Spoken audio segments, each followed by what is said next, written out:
देखो बेटा, पढ़ाई के साथ साथ हमें नैतिक वैल्यू भी जो है अपनी अच्छी बना के रखना चाहिए, मोरल वैल्यू भी। हिंदी में ही हम जो है बोल के बनाते हैं, जिससे जो भी और वीडियो देखें तो उनके समझ में आए कि चरित्र की भी बहुत बड़ी भूमिका होती है हमारे व्यक्तित्व के विकास में। इंग्लिश में कहावत कहा गया है, if wealth is loss nothing loss, if health is loss something loss, but if character is loss everything loss. यदि इंसान का चरित्र नष्ट हो गया तो समझ लो उसके पास कुछ बचा नहीं है।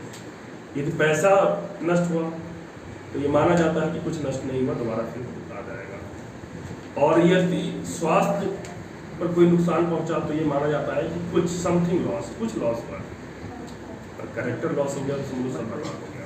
और ये हम नहीं, रामायण महाभारत के ज़माने से भी ये चीज़ें चलती हैं। ये सब लोग जानते हो कि जब लक्ष्मण जी ने मेघनाथ को मारा था तो मेघनाथ कोई साधारण योद्धा नहीं था, उसका नाम इंद्रजीत था, इंद्र को जीता था। तो जब उनका मतलब वर्णन किया गया वाल्मीकि रामायण में कि सिर जो है वहाँ जा कर के राजमहल में गिरा और उनकी धर्म पत्नी सुलोचना जी को बड़ा आश्चर्य हुआ कि आखिर में हमारे पति को इतना बड़ा योद्धा को मार कौन सकता है, चले हम भी तो देखें कि वो आखिर में है कौन। साधारण मानव तो नहीं हो सकते, साधारण इंसान नहीं हो सकते। तो जब सुलोचना जी सिर ले करके वहाँ गई तो भगवान राम और लक्ष्मण दोनों लोग खड़े हुए थे और सुलोचना जी जो भी उनसे बातचीत कर रही थी तो भगवान राम और लक्ष्मण उनका चेहरा ना देख करके सुलोचना जी का, बल्कि चरणों की तरफ देख रहे थे।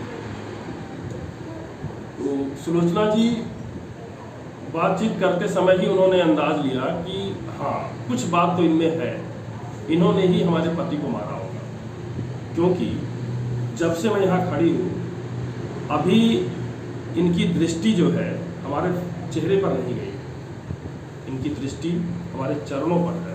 जिसका इतना उत्तम चरित्र हो वो मार सकता है। मेरी चरित्र की कहानी ये है कि जब भगवान राम ने रावण का वध किया तो राम ने अपने छोटे भाई लक्ष्मण जी से कहा कि जाओ, रावण बहुत बड़ा ज्ञानी था, 4 वेद शास्त्रों का ज्ञानी था, बहुत बड़ा पंडित था, पुजारी था, भगवान का भक्त भी था, भगवान शंकर का।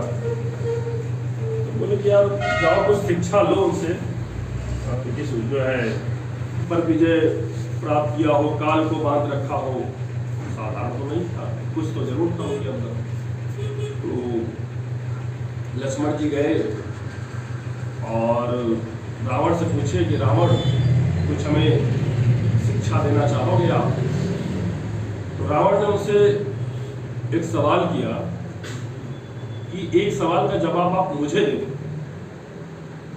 लक्ष्मण जी बोले बताओ। बोले ये बताओ यार कि मैं तुमसे कुल में ऊंचा हूं, तुम क्षत्रिय कुल में हो, हम ब्राह्मण कुल में हैं। रघुकुल की रीत सदा चली आई, ये ब्राह्मण की बहुत इज्जत करते हैं। और मैं जो है 4 वेदों का ज्ञानी हूं, मैं लड़ाई लड़ रहा था, ये भी नहीं कि हाँ दूसरे की धरती पे गया।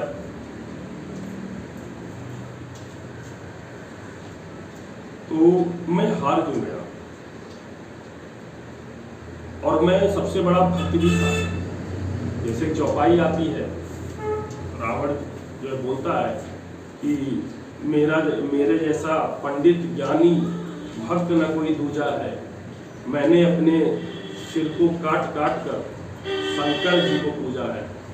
शंकर जी की पूजा करते समय अपने सिर को चढ़ा देता था काट करके कि मैं इतना बड़ा भगवान का भक्त हूँ और ज्ञानी भी हूँ, तुमसे कुल से भी ऊंचा हूँ और अपने धरती पर लड़ रहा हूँ, फिर भी मैं हारा क्यों? तो लक्ष्मण जी बोले कि ये बात तो मुझे भी नहीं कंफर्म है कि क्यों हारे आप। तो रावण बोला कि एक चीज ऐसी है जिसमें आप लोग आगे हैं। लक्ष्मण जी को नहीं समझ आया तो बोले कि चरित्र में आप बड़े हैं हमसे। भगवान राम मर्यादा पुरुषोत्तम, चरित्र में हमसे बड़े। और वो चरित्र में बहुत ऊंचे हैं, इसलिए वो हमारे पर विजय प्राप्त कर सके। हमारे व्यक्तित्व निर्माण में चरित्र की बहुत बड़ी भूमिका होती है।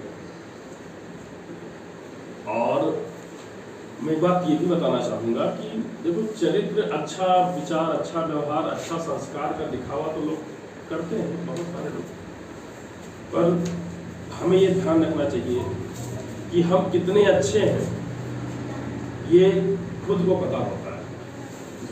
हमें हमेशा अपने नज़रों में अच्छा बनना चाहिए।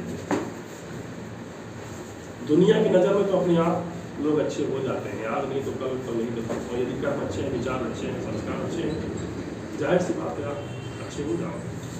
पर सबसे पहले इंसान को अपनी नज़रों में अच्छा होना चाहिए।